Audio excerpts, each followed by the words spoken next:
कभी कभी लोग जो कहते हैं वह सच नहीं होता, पर जो उनके शरीर का छोटा सा संकेत कहता है वही उनका असली सत्य होता है।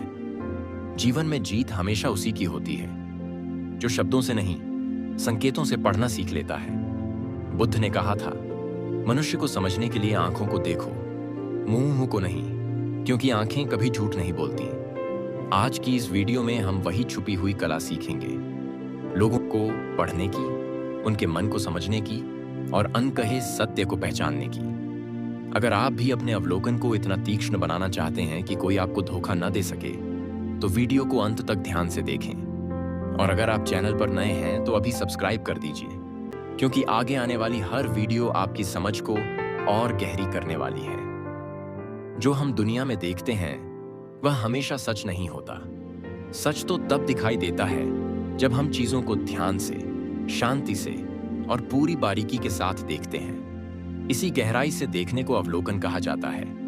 इसका अर्थ सिर्फ देखना नहीं, बल्कि हर संकेत को महसूस करना और छोटी छोटी हरकतों में छिपे सत्य को समझना है। जब मन शांत होता है तब इंसान लोगों की आंखों, कदमों और उनके सूक्ष्म हाव भाव में छिपी असली कहानी पहचानने लगता है। मनुष्य को पढ़ने की कला, भीतर छिपे संकेतों को देखने की दृष्टि।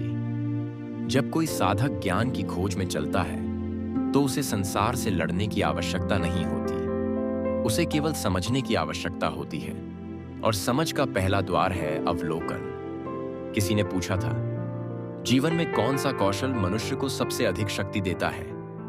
बुद्ध ने कहा था, जो देखना सीख गया वह जानना सीख गया। इस पूरी शिक्षा का सार यही है कि दुनिया अपने शब्दों से नहीं, अपने संकेतों से समझ आती है। शब्द अक्सर सचते हैं, चेहरे भी सचते हैं, पर संकेत नहीं सचते। संकेत स्वाभाविक होते हैं, अनियंत्रित होते हैं और भीतर की सच्चाई को खोल देते हैं। आज हम इन्हीं संकेतों को समझने की उस कला की यात्रा पर चल रहे हैं, जिसे सीखकर मनुष्य संबंधों, व्यवहारों, धोखे, भावनाओं और हर स्थिति को एक नई रोशनी में देख सकता है। 1. अवलोकन का प्रथम सिद्धांत। चेहरे को नहीं, आंखों को दे वहां।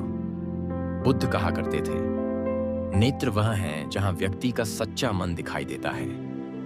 कारण स्पष्ट है, चेहरे को नियंत्रित किया जा सकता है, मुस्कान का अभ्यास किया जा सकता है, आवाज को बदला जा सकता है, पर आंखों की गति अचेतन मस्तिष्क से आती है। मनुष्य जो भी महसूस करता है, उत्साह, भय, तनाव, संदेह, मोह, झिझक, लालच, आकर्षण, सबकी छाया सबसे पहले पुतलियों में पड़ती है। यही कारण है कि अवलोकन की पहली कला आंखों को पढ़ना है। जब पुतलियां फैलती हैं तो यह किसी गहरी रुचि या तीव्र भावना का संकेत होता है। जब पुतलियां सिकुड़ती हैं तो यह डर, अनिश्चितता या अंदरूनी तनाव का संकेत हो सकता है। कोई व्यक्ति कितना भी मजबूत होने का अभिनय करे, पलक झपकने की बढ़ती हुई तीव्रता उसके भीतर की बेचैनी को प्रकट कर देती है। धीमी पलकें उसके भीतर के शांत क्षणों का संकेत देती हैं। यही वह भाषा है जिसे बोलने की आवश्यकता नहीं होती, पर समझ लेने वाला बहुत कुछ जान लेता है। जो मनुष्य आंखों को देखना सीख लेता है वह यह पहचान लेता है कि सामने वाला किस क्षण सत्य के साथ है और किस क्षण मन से दूर होकर किसी अन्य भावना में उलझा हुआ है। यह ज्ञान संघर्ष नहीं पैदा करता, बल्कि संबंधों को संभालने की शक्ति देता है। 2. अवलोकन का दूसरा रहस्य, पैरों को देखो, क्योंकि वही सबसे ईमानदार होते हैं। बुद्ध ने कहा था कि मनुष्य का शरीर हमेशा 2 दिशाओं में चलता है। एक दिशा वह जिसे मन बनाता है, दूसरी दिशा वह जिसे सहज ज्ञान बनाता है।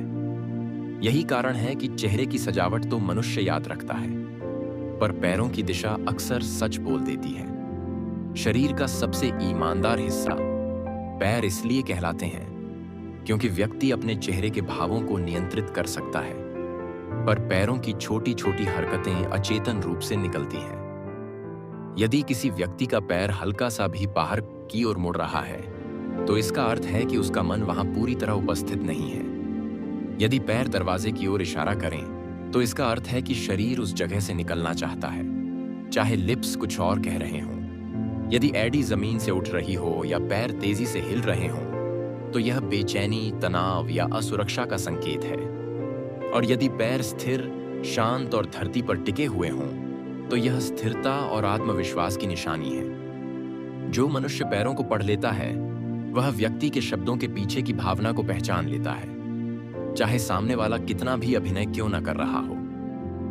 3. सूक्ष्म गतिविधियां। जिसे लोग अनदेखा करते हैं, वही सबसे गहरी सच्चाई होती है। बुद्ध कहा करते थे कि मनुष्य बड़े संकेतों में नहीं, छोटी हरकतों में पकड़ा जाता है। यही कारण है कि अवलोकन की तीसरी और अत्यंत महत्वपूर्ण कला है सूक्ष्म गतिविधियों को पढ़ना।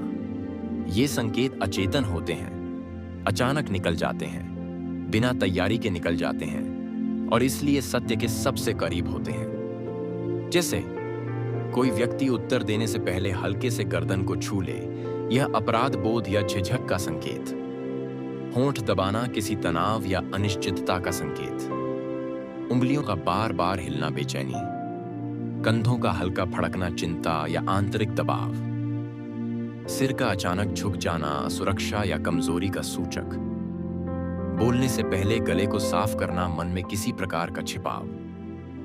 इन छोटे संकेतों को पढ़ने वाला व्यक्ति जीवन में कभी अंधकार में नहीं रहता, क्योंकि वह उस हिस्से को देख लेता है जिसे लोग छिपाने की कोशिश करते हैं। 4. अवलोकन की जड़। मौन मन सबसे गहरा देख पाता है। बुद्ध की सबसे गहरी शिक्षा यही थी। जिसका मन शांत है, उसका अवलोकन सटीक है। जब भीतर अशांति होती है, क्रोध, ईर्ष्या, निर्णय, तुलना, अहंकार, तो मनुष्य सामने वाले को उसी धुंध से देखता है। वह सत्य नहीं देखता, वह अपनी धारणाएं देखता है। अवलोकन का अर्थ देखना नहीं, बल्कि साफ देखना है। एक शांत मन छोटे से छोटे संकेत को पकड़ लेता है। शांत मन निर्णय नहीं करता, बस देखता है। शांत मन व्यक्ति को समझने के लिए उसके संकेतों की यात्रा में उतरता है, बिना किसी पूर्व धारणा के। जो मनुष्य शांत रहकर अवलोकन करता है, वह न केवल दूसरों को समझता है, बल्कि स्वयं को भी समझने लगता है। 5. संकेत शब्दों से सच्चे क्यों होते हैं? क्योंकि संकेत सीधे शरीर से आते हैं और शरीर सीधे भीतर के अनुभव से। शब्द सोच से आते हैं और सोच कई बार उलझी होती है। मनुष्य सिखा सकता है कि कैसे बोलना है, कैसे मुस्कुराना है, कैसे प्रस्तुत होना है, पर वह अपने अनियंत्रित संकेतों को नहीं सिखा सकता। यही कारण है कि संकेत सत्य का दर्पण होते हैं, और जो इन संकेतों को पढ़ लेता है, वह दुनिया को एक अलग ही परिप्रेक्ष्य से देखने लगता है। 6. लोग क्या कहते हैं महत्वपूर्ण नहीं, क्या छिपाते हैं वह महत्वपूर्ण है। बुद्ध समझाते थे कि अवलोकन का अर्थ केवल यह नहीं है कि सामने वाला क्या कह रहा है, बल्कि यह भी समझना है कि वह क्या नहीं कह रहा। मौन का भी एक अर्थ होता है। उत्तर से पहले का विराम कई बार उत्तर से अधिक सत्य बताता है। शरीर का पीछे हटना, पैर का हिल जाना, नजर का भटक जाना, ये सब उस अनकहे सत्य की आवाज होते हैं जिसे शब्दों की भीड़ कभी छिपा नहीं सकती। 7. अवलोकन मनुष्य को भ्रम से मुक्त करता है। जो मनुष्य अवलोकन की कला सीख लेता है, वह लोगों के दिखावे से भ्रमित नहीं होता। वह सच्चाई के रास्ते को पहचान लेता है। वह पहचान लेता है कि सामने वाला खुश दिख रहा है या खुश है, या केवल अभिनय कर रहा है। वह पहचान लेता है कि चाहे शब्द कितने मजबूत हों, संकेत कमजोर हैं तो मन कमजोर है। इस कला को सीखने वाला व्यक्ति रिश्तों में कम टूटता है, क्योंकि वह पहले ही समझ लेता है कि किसके इरादे क्या हैं। वह कम दुखी होता है, क्योंकि उसे धोखे की कम संभावना रहती है। वह कम क्रोधित होता है, क्योंकि प्रकृति को समझने वाला व्यक्ति प्रतिक्रिया नहीं करता। वह देखता है, समझता है, फिर उत्तर देता है। 8. अवलोकन शक्ति है, नियंत्रण नहीं। बुद्ध कहते थे, अवलोकन यह नहीं कि आप किसी को बदल दें। अवलोकन यह है कि आप किसी को समझ जाएं। यह समझ आपको भीतर से मजबूत बनाती है। यह दूसरों पर शक्ति नहीं देती, यह स्वयं पर शक्ति देती है। यह आपको निर्णय लेने की क्षमता देती है। कहाँ रहना है, किन रिश्तों में रहना है, किससे दूरी रखनी है, किस पर विश्वास करना है। 9. अंततः अवलोकन समझ का मार्ग खोलता है। इस दुनिया में कोई भी मनुष्य आपकी नजरें बार बार धोखा नहीं दे सकता, यदि आपने संकेतों को पढ़ना सीख लिया। और यही वह कला है जिसे बुद्ध ने जीवन के हर क्षेत्र में उपयोग करने की सलाह दी थी। चाहे वह मनुष्य का व्यवहार हो, संबंध हो, समाज हो, संघर्ष हो या स्वयं की यात्रा। जो इस कला को सीख लेता है वह जीवन में गलत लोगों से बच जाता है, सही लोगों को पहचान लेता है और हर परिस्थिति में स्पष्ट रह पाता है। अवलोकन का विज्ञान, संकेतों में छिपे अदृश्य सत्य को पहचानना। अवलोकन केवल एक कौशल नहीं बल्कि एक प्रकृति है। यह केवल देखने की प्रक्रिया नहीं बल्कि समझने की प्रक्रिया है। बुद्ध ने कहा था कि संसार की सबसे सूक्ष्म भाषा शरीर की भाषा है। मनुष्य शब्दों में झूठ बोल सकता है पर अपने संकेतों में नहीं। इस भाग में हम गहराई से समझेंगे कि संकेत कैसे काम करते हैं, वे कहां से आ रहे हैं और कैसे कोई साधक उन्हें पढ़कर दुनिया को स्पष्टता से समझ सकता है। एक संकेत कहां से आते हैं? किसी भी संकेत का जन्म सोच से नहीं बल्कि अनुभव से होता है। जब किसी के भीतर कोई भावना उठती है, चाहे वह भय हो, उत्साह हो, घबराहट हो, चिड़चिड़ाहट हो, संदेह हो या आकर्षण, तो उसका पहला प्रभाव चेहरे पर नहीं, शरीर पर पड़ता है। शरीर का तंत्रिका तंत्र तुरंत प्रतिक्रिया देता है। यही प्रतिक्रिया सूक्ष्म संकेतों के रूप में बाहर आती है। उदाहरण के लिए, किसी विषय पर बोलते हुए गला सूखना शरीर की प्रतिक्रिया है, क्योंकि मन में असुविधा चली रही है। अचानक होंठ दबा लेना मन का इशारा है कि कुछ कहना मुश्किल लग रहा है। हल्की सी कंपकंपी यह बताती है कि अंदर चिंता सक्रिय है। ये संकेत सोचकर नहीं आते। संकेत बोलने से पहले सबसे स्पष्ट होते हैं। जब व्यक्ति कोई उत्तर देने वाला होता है तो सबसे पहले उसके भीतर भावनाएं उठती हैं। फिर वे भावनाएं शरीर को प्रभावित करती हैं और फिर उस शरीर की प्रतिक्रिया संकेत बनकर बाहर आती है।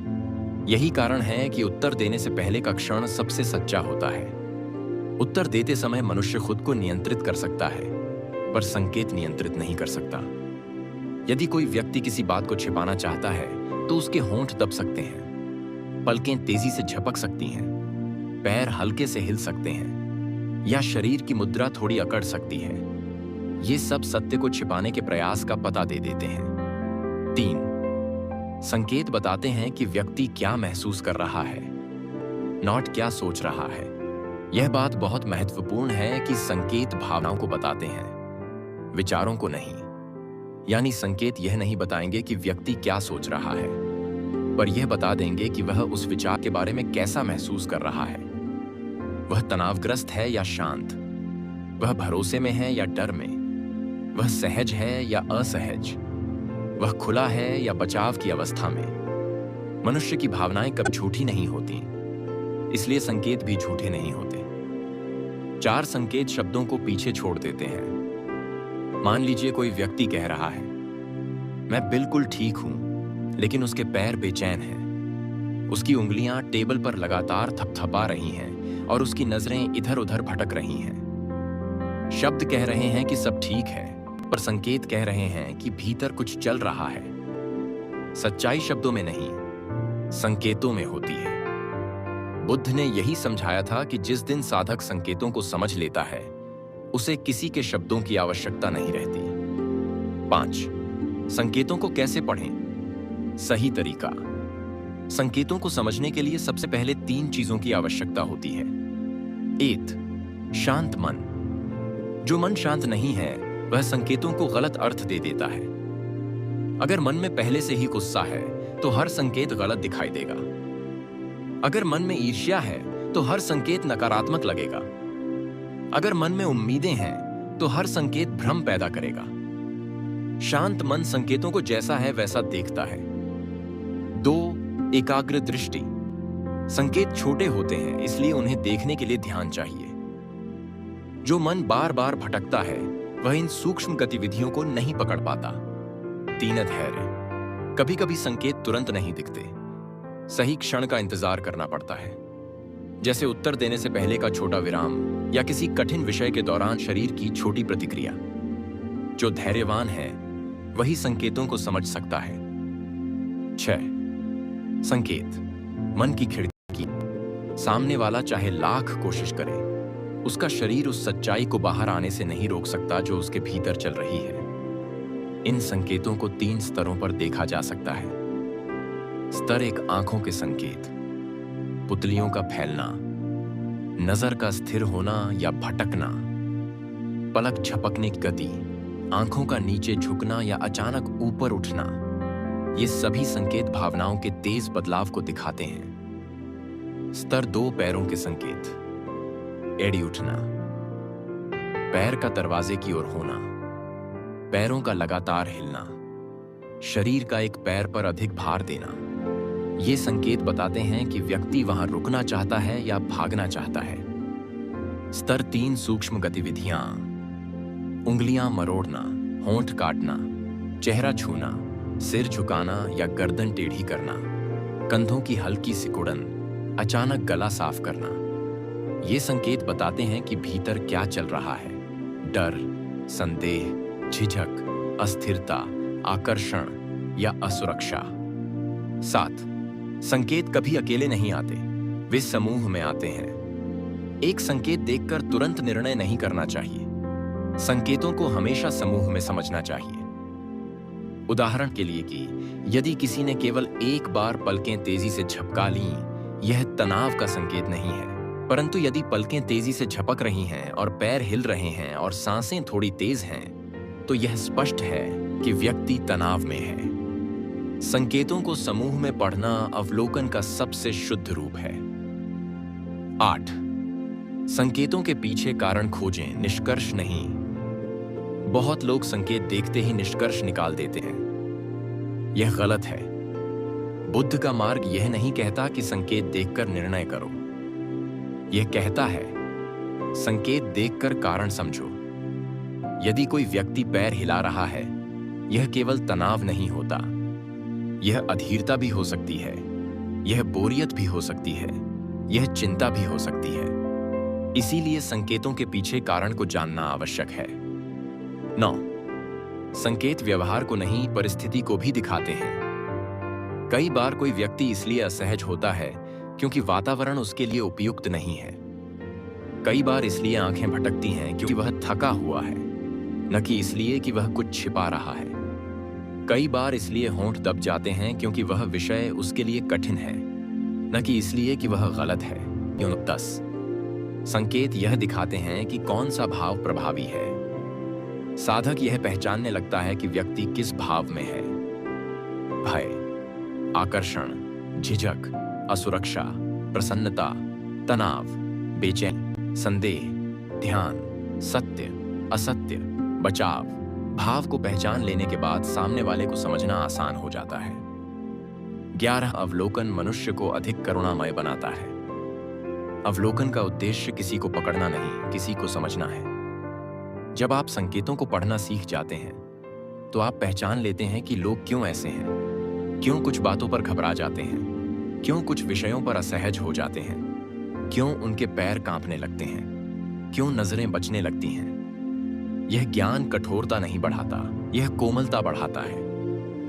यह समझ देता है कि हर व्यक्ति कुछ न कुछ लेकर चल रहा है, जो बाहर नहीं दिखता पर संकेतों में दिखाई देता है। 12 अवलोकन का सबसे बड़ा रहस्य, मौन व्यक्ति सबसे अधिक दिखाई देता है। जब कोई व्यक्ति बहुत बोल रहा होता है, तो शब्द हमारी दृष्टि को खींच लेते हैं और संकेत छिप जाते हैं। पर जब कोई मौन होता है, उसके संकेत बहुत तेज दिखाई देते हैं। उसकी सांसों की गति, हाथों की स्थिति, नजरों की दिशा, पैरों की स्थिरता, शरीर का कंपन, मौन में वही दिखाई देता है जो शब्द छिपा लेते हैं। 13 अवलोकन कोई जादू नहीं, एक निरंतर अभ्यास है। किसी भी साधक के लिए यह कौशल अभ्यास से आता है। धीरे धीरे संकेत स्पष्ट होने लगते हैं। पहले बड़े संकेत दिखते हैं, जैसे नजरें भटकना। फिर छोटे संकेत, जैसे उंगलियों की सिहरन। फिर और गहरे संकेत, जैसे सांस का ताल बदलना। और अंत में वह स्तर आता है जब मनुष्य संकेतों को देखना बंद कर देता है और स्वभाव को पढ़ने लगता है। 14 जब संकेत स्पष्ट हो जाएं, तब भ्रम खत्म हो जाता है।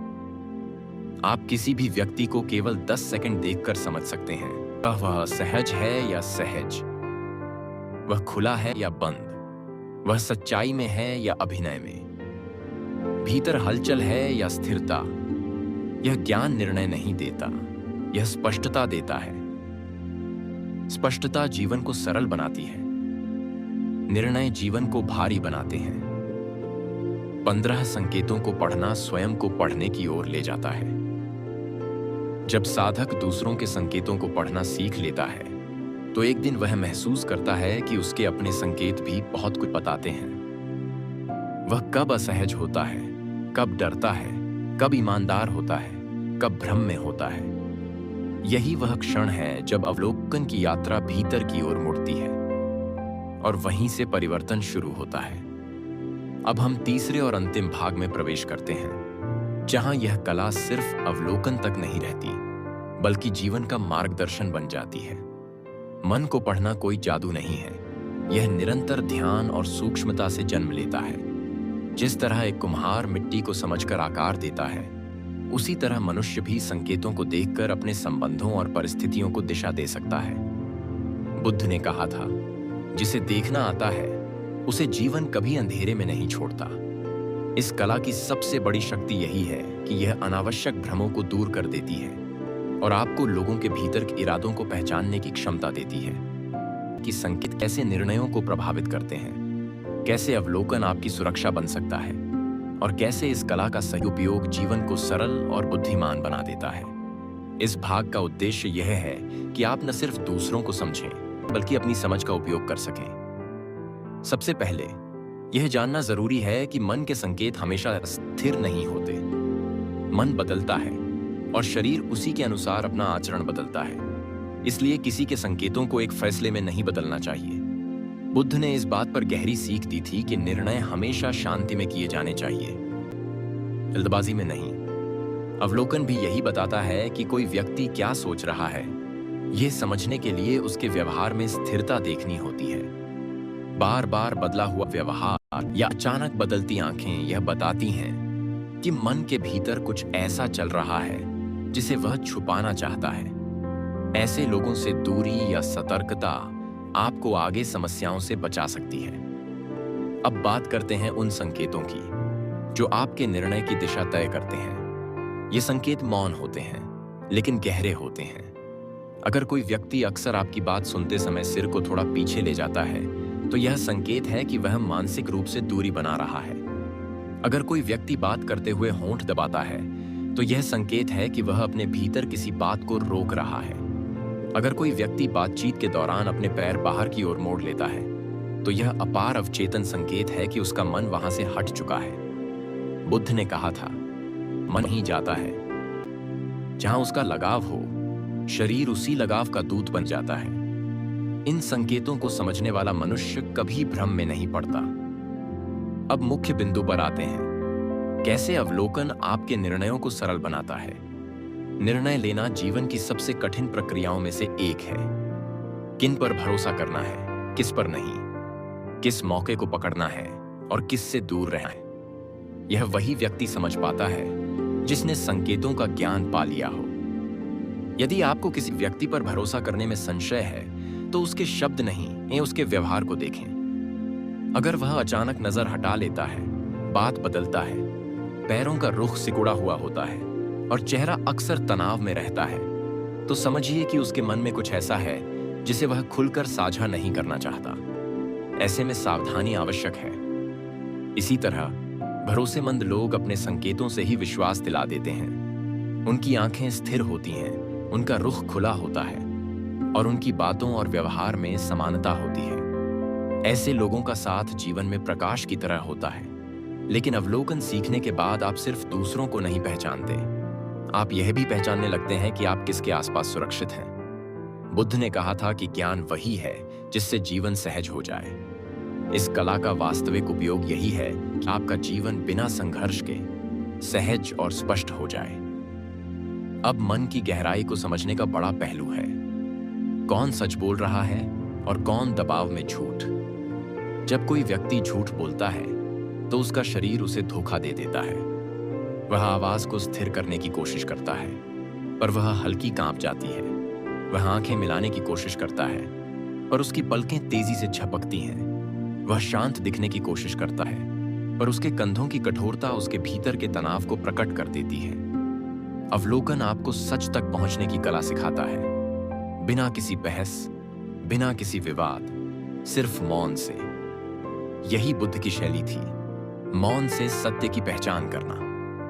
अब बात करते हैं किस प्रकार भाषा और संकेत एक दूसरे को पूरा करते हैं। कई बार लोग ऐसा कहते हैं जो वे वास्तव में महसूस नहीं करते, पर ध्यान देने वाला मन उनके शब्दों और संकेतों के बीच का अंतर पकड़ लेता है।